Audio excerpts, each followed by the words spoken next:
Guys, हर जगह की एक कहानी होती है। कुछ कहानियाँ ऐसी होती हैं जो सच होती हैं और कुछ कहानियाँ ऐसी होती हैं जो सिर्फ सच लगती हैं लेकिन मानता कोई नहीं है। और चंडीगढ़ को इस डरावनी कहानी को सुनने के बाद भी लोग अपना अपना ओपिनियन बनाते हैं। क्योंकि आज मैं जिस हॉस्टल की कहानी सुनाने जा रहा हूँ वहाँ पर ऐसा माना जाता है कि रात होते ही इस हॉस्टल में रह रही लड़कियाँ वहाँ की लाइट्स को ऑफ कर देती हैं। वो ऑफ कर देती हैं लाइट्स को इसलिए ताकि उन्हें कोई चलता हुआ नजर ना आए। और अगर अभी तक आप नहीं समझे हो मैं किस हॉस्टल की बात कर रहा हूँ, तो मैं बात कर रहा हूँ सावित्रीबाई फूले हॉस्टल की, जो ना सिर्फ भारत का एक डरावना हॉस्टल है बल्कि अपनी डर भरी कहानियों के लिए भी बहुत ही प्रसिद्ध है। पंजाब यूनिवर्सिटी का ये हॉस्टल तो दिन में एकदम नॉर्मल लगता है, लेकिन रात होते ही मानो यहाँ की सन्नाटे में भी किसी की चीख सुनाई देती है। एक ऐसी चीख जिसके पीछे अगर आप गए तो शायद आप अपने रूम में कभी वापस नहीं आ पाओगे। कहते हैं अक्सर यहाँ पर रात में ऐसा देखा गया है कि कोई चल के नहीं आ रहा होता है, लेकिन तब भी लगता है कि कोई चल रहा है। और सबसे अजीब बात, कई बार तो ऐसे नॉर्मल भटकते हुए लोग दिखते हैं जो चल तो रहे होते हैं लेकिन उनके कदम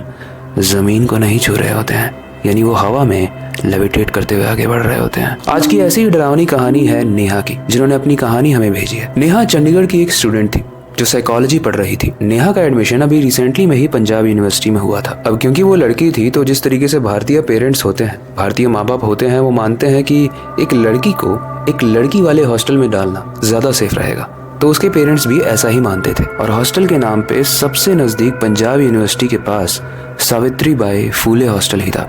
इसलिए नेहा के पेरेंट्स ने उसका एडमिशन उसी हॉस्टल में करवा दिया। लेकिन नेहा ने जब इस बात को अपनी दोस्तों को बताया तो वो बहुत हंस पड़ी। उन्होंने बोला कि तू उस हॉस्टल जा रही है, रात में भाग के मत आ जाना। पर नेहा मुस्कुरा कर बोली। वो बहुत ही कॉन्फिडेंट लड़की थी। वो बोलती है कि तुम लोग भूत भूत की बात कर रहे हो क्या? कोई भूत मुझे डरा नहीं सकता है, ठीक है। एंड गाइस, फाइनली वो दिन आ जाता है जब हॉस्टल में वो पहली बार कदम रखती है। लेकिन हॉस्टल में कदम रखते ही वो देखती है कि हॉस्टल में कोई भी उसे दिख नहीं रहा है। रात का वक्त था तो वो सोचती है कि रात के 12 बज रहे हैं, हो सकता है कि सब सो रहे होंगे। लेकिन हवा में मानो एक अजीब सी ठंडी थी, एक ऐसी ठंडी जिसे नेहा ने अपनी जिंदगी में कभी भी महसूस नहीं की थी। और उस हॉस्टल के जो बाकी के कॉरिडोर्स थे ना, वहां से एक अजीब सी स्मेल आ रही थी, जैसे बारिश के बाद किसी गीले चीज की स्मेल, लेकिन बारिश के बाद मिट्टी के गीले होने की नहीं, किसी और चीज के गीले रह जाने की। वो थोड़ा आगे बढ़ती है अपना सामान लेकर और उसके सामने थी उस हॉस्टल की लिफ्ट। वो उस लिफ्ट का बटन प्रेस करने ही वाली होती है, तभी वो देखती है कि लिफ्ट के साइड में एक बहुत बड़ा सा नोटिस बोर्ड लगा हुआ है। एक नोटिस बोर्ड जिसमें लिखा है in the memory of, and इसके आगे वो ध्यान नहीं देती है कि आगे क्या लिखा है। लेकिन तभी वो देखती है कि पीछे से एक बुढ़िया आकर उसके कानों में कहती है, बेटा सेकंड फ्लोर से दूर रहना। नेहा ने बिल्कुल एक्सपेक्ट नहीं किया था कि उसके एकदम पीछे से कोई आ जाएगा, तो वो बहुत डर जाती है। वो पीछे मुड़कर पहले तो डरती है, पहले उस बुढ़िया को देखती है और बोलती है कि पर क्यों नहीं जाना, मेरा तो सेकंड फ्लोर में ही रूम है। उसके बाद नेहा पूछती है कि आप हो कौन, मतलब आप यहाँ पे क्या करते हो, आप रहते हो यहाँ पे? बुढ़िया हंसते हुए बोलती है, मेरी यहाँ कोई रहने की उम्र है, मैं यहाँ की वार्डन हूँ, मैं सब संभालती हूँ यहाँ का, और मेरा नाम है मिसेस कपूर। गाइस, पता नहीं आप इस चीज को समझ पाओगे या नहीं, बट नेहा ने हमें ये स्टोरी भेजते हुए बताया था कि जब उस बुढ़िया ने नेहा से कुछ बोला था ना, तो नेहा ने उस बुढ़िया की आंखों में कुछ देखा था। कई बार होता है हम सामने वाले की आंखें देख पाते हैं, पढ़ पाते हैं, लेकिन उसे समझ नहीं पाते हैं। जैसे उसकी आंखें कुछ कहना चाह रही हो बट उसकी जुबान कुछ नहीं बोल रही हो, वैसा ही उस बुढ़िया के साथ था। उसने बस कहा तो इतना ही कि सेकंड फ्लोर पे मत जाना, लेकिन उसके आगे उसने कुछ नहीं बताया। एंड गाइस, ये जानने के बाद आपको गूज़बम्स आने वाला है कि नेहा का रूम नंबर था 202 और ये था सेकंड फ्लोर पे। एंड उसके बाद जो चीजें हुई, कसम से वो जानने के बाद आप थर थर कांपने लगोगे। लेकिन उससे पहले, हेलो गाइस, मेरा नाम है अविनाश कुमार और आप देख रहे हो Seiko official show horror stories. Guys, Neha ने लिफ्ट का बटन प्रेस किया और सेकंड फ्लोर पे लिफ्ट ओपन होती है। जब लिफ्ट ओपन होती है तो उसके सामने एकदम सुनसान सा फ्लोर था, एक फ्लोर मानो जिसमें सब कोई सो रहा हो या मानो कोई हो ही नहीं। लेकिन नेहा परेशान नहीं थी, क्योंकि वो बस ये सोच रही थी कि मेरी एक रूममेट भी है जो मेरे साथ रहने वाली है, तो डर किस बात की, जो होगा दोनों साथ में मिलकर देख लेंगे। नेहा अपने रूम में जाती है, अपना सामान रखती है और वो वेट कर रही होती है अपनी रूममेट का।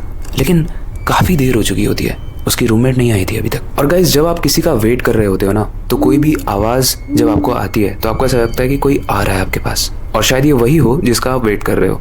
अगर दरवाजा खुलने की आवाज आए, बेल की आवाज आए, लिफ्ट के खुलने की आवाज आए, ये सारी ही चीजें आपको ऐसा एहसास दिलाती है जैसे आपका वेट अब ओवर हुआ और वो आ गया। लेकिन क्या हो अगर वो ना हो जिसका आप इंतजार कर रहे हो? तो दरअसल इस इंतजार के दौरान उसे काफी आवाजें आती हैं, कभी लिफ्ट के खुलने की, कभी किसी के चलने की। तो नेहा को भी ऐसा ही लगता है जैसे उसकी रूममेट शायद अब आने वाली है। नेहा सोना तो चाहती थी, लेकिन जिस तरीके से उसका वेलकम किया गया उसके कारण उसको नींद नहीं आ रही थी। वो बहुत सोने की कोशिश कर रही थी, लेकिन तब भी उसे नींद नहीं आ रही थी। इसलिए वो अपने रूम से बाहर आकर कॉरिडोर में खड़ी हो जाती है। कॉरिडोर से नीचे का दृश्य जो था वो बाकी हॉस्टल का था और वहां पर कोई भी नहीं था। लेकिन एक क्षण के लिए नेहा को ऐसा लगता है जैसे पूरा कॉरिडोर खून से भरा है, लेकिन पलक झपकते ही वो खून गायब हो जाता है। इस चीज को देखने के बाद नेहा बहुत डर जाती है। तभी कहानी में आता है एक ट्विस्ट, क्योंकि लिफ्ट का दरवाजा ओपन होता है और नेहा राइट में जब मुड़ के देखती है लिफ्ट को, तो वो बस वेट कर रही होती है कि वहां से कौन निकलता है। लेकिन लगभग 10 से 15 सेकंड हो चुके थे और लिफ्ट अभी भी खुली थी। और अगर आप किसी लिफ्ट में गए हो तो आपको पता होगा कि लिफ्ट इतनी देर तक खुली नहीं रहती अनटिल अनलेस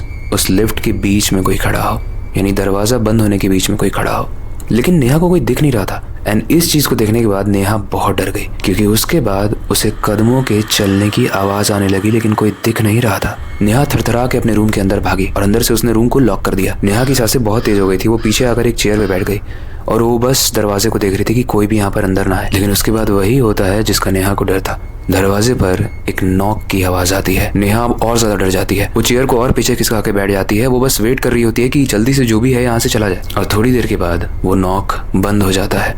लेकिन गाइस, यहाँ पर स्ट्रेंज बात यह है कि नेहा ने इस कहानी को बताते हुए ये बताया था कि जब हमारे दरवाजे के सामने कोई खड़ा होता है तो उसके पैरों की परछाई पड़ती है, जिसे आप दरवाजे के इस पार से देख सकते हो। लेकिन जब नेहा के दरवाजे पर नॉक हो रहा था तो उसके दरवाजे से इस तरफ कोई परछाई नहीं दिख रही थी। और ये कैसे हो सकता है? इस चीज ने नेहा को और डरा दिया। वो इस कारण रात भर सो नहीं पाई और जब सुबह होने वाली थी तब नेहा की किसी तरीके से नींद लग जाती है और दरवाजे पर वापस से नॉक होता है। नेहा वापस से डर के उठती है और उसे लगता है कि फिर से उसके साथ वही हो रहा है, लेकिन अब सुबह हो चुकी थी और दरवाजे पर उसकी वार्डन खटखटा रही थी।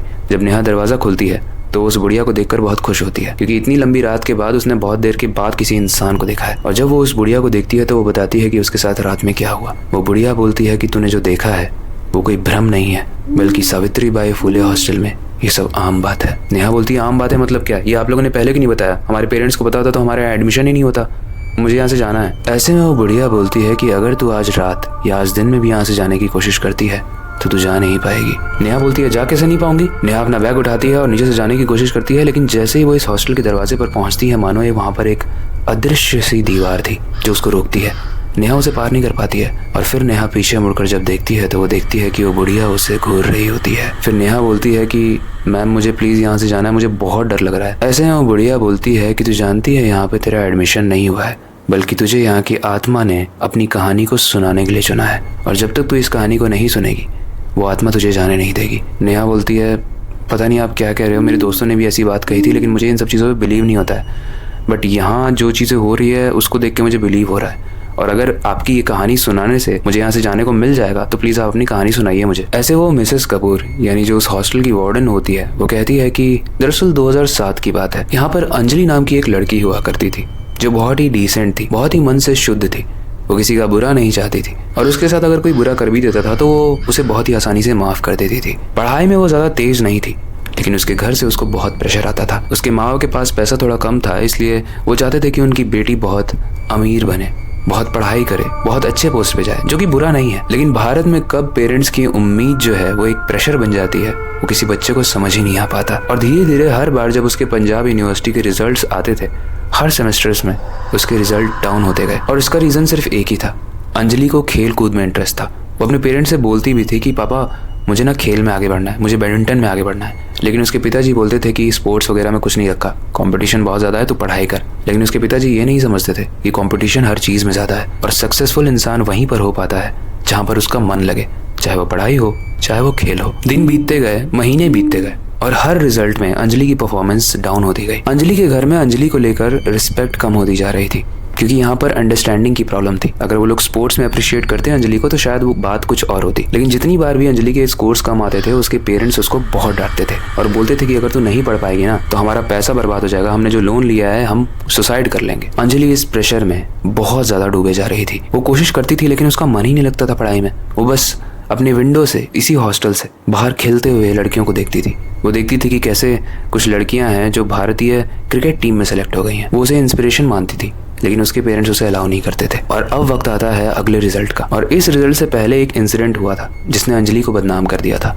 और वो था एक लड़का उसे प्रपोज करता है, लेकिन अंजलि उसे मना कर देती है। लेकिन इस कमजोरी को जानने के बाद कि अंजलि के पेरेंट्स भी उसे पसंद नहीं करते हैं, उस लड़के ने अंजलि के पेरेंट्स को ये बात बता दी कि आपकी बेटी के मार्क्स इसलिए नहीं आ पा रहे हैं क्योंकि वो हमसे प्यार करती है। इस चीज को सुनने के बाद उसके पेरेंट्स ने अंजलि से पूछना कुछ जरूरी नहीं समझा और उन लोगों ने अंजलि को बहुत बुरा सुना दिया, जिसकी वजह से अंजलि 3 दिन तक डिप्रेशन में रही। उसने कुछ खाया नहीं, कुछ पिया नहीं। ये सारी कहानी उसने मिसेस कपूर को बताई, लेकिन मिसेस कपूर ने बोला कि तू हिम्मत मत हार, मैं हूँ तेरे साथ, मैं तेरे पेरेंट्स से बात करूंगी। लेकिन अगली सुबह मिसेस कपूर अंजलि के पेरेंट्स से बात करने भी वाली थी, लेकिन सुबह होने से पहले ही अंजलि ने उसी हॉस्टल में, उसी कमरे में फांसी से अपनी जान दे दी। वो तड़प तड़प के उसमें मरी, और वो तड़प सिर्फ फांसी के दर्द की नहीं थी, बल्कि उसको ना समझने की भी थी। एंड इस चीज को जानने के बाद मुझे गूज़बम्स आ गए थे गाइस कि अंजलि का जो रूम नंबर था वो था 202, यानी सेम रूम नंबर जो नेहा का था। मिसेस कपूर जैसे ही नेहा को ये कहानी सुनाती है, मानो वो अदृश्य दरवाजा हट जाता है। नेहा बाहर जा पाती है, लेकिन नेहा डर से ज्यादा इमोशनल थी। उसे बहुत बुरा लग रहा था, उसने इस कहानी को फील कर लिया था। उसने बोला कि मुझे ये कहानी तो आपने बता दी, बट मैं इस कहानी के जरिए किस तरीके से अंजलि की हेल्प कर सकती हूँ। उसके बाद मिसेस कपूर ने बोला कि आत्मा ने तुम्हें संदेश दे दिया है, अब इसे किस तरीके से लोगों के बीच में फैलाना है वो तुम्हारे ऊपर है। अंजलि बस मरते वक्त ये चाहती थी कि जैसा उसके साथ हुआ वैसा और किसी लड़की के साथ ना हो। एंड गाइस, ऐसा माना जाता है कि उस कहानी के बाद से नेहा ने एक NGO ज्वाइन कर लिया, एक NGO जिसमें वो लड़कियों के पेरेंट्स से बात करके उन्हें कन्विंस करती है वो करवाने के लिए जो लड़कियों को करना पसंद है। किसी को डांस, किसी को सिंगिंग, किसी को एक्टिंग, किसी को पढ़ाई भी और किसी को स्पोर्ट्स भी। एंड गाइस, ये हम सब पेरेंट्स को समझना चाहिए। ये कहानी हॉरर होने के साथ साथ एक सीख भी देती है, एक सीख कि अगर आप अपने बच्चों पर उम्मीदों से ज़्यादा एक बोझ बन जाओगे तो उनकी ज़िंदगी बहुत लिमिटेड हो जाएगी, और उसका श्रेय सिर्फ पेरेंट्स को ही जाएगा। आई होप आज की कहानी आपको इंटरेस्टिंग लगी होगी, डरावनी लगी होगी और काफ़ी कुछ सीखने को भी मिला होगा। बाकी आपको क्या लगता है? बोला जाता है कि आज लड़कियों को इक्वल राइट्स दिए जा रहे हैं, क्या ये सच है या बहुत सारी जगहों पर आज भी लड़कियों को लड़कों से कम समझा जाता है और उन्हें चॉइसेस नहीं दी जाती है? आप अपनी राय को हमें कमेंट सेक्शन में ज़रूर बताना। ये काफ़ी सेंसिटिव टॉपिक है और इसके बारे में बात करने की ज़रूरत है। बाकी फिलहाल के लिए वक्त आ चुका है इस वीडियो को एंड करने का और नई सुपर इंटरेस्टिंग और डरावनी कहानी पर काम शुरू करने का। लेकिन जाने से पहले मैं हमेशा की तरह एक ही चीज़ कहना चाहूँगा, अपनी क्यूरियोसिटी को डाय मत होने देना, नई चीज़ें सीखते रहना। अपने बेड के नीचे और खिड़की के बाहर ज़रूर देख लेना, अंजलि तो नहीं खड़ी है। मिलते हैं अगली वीडियो में।